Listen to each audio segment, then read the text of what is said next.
Trump is going to be talking about the Middle East today. His eye is on that region.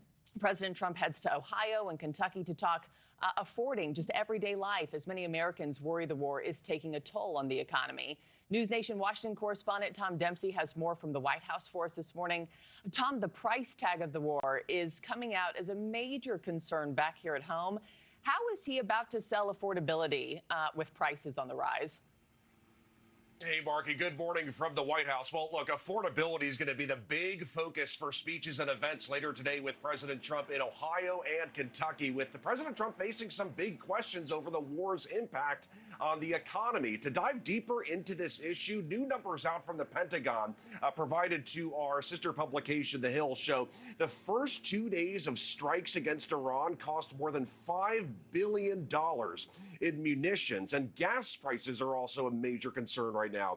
Gas Buddy data this morning shows the average for a gallon of regular over 60 cents higher from a month ago and around 40 cents higher from just last week. And in a glimpse into how Americans feel about the situation right now, new polling out from Quinnipiac University shows 74% of registered voters described themselves as either very or somewhat concerned that the war with Iran will cause oil and gas prices to rise here in the U.S. The White House team, though, has now tried to calm those concerns.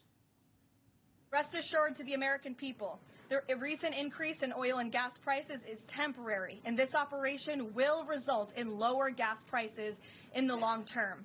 Once the national security objectives of Operation Epic Fury are fully achieved, Americans will see oil and gas prices drop rapidly. And Markie, part of what President Trump may focus on today could be the announcement of a new oil refinery opening in Texas as part of a $300 billion deal.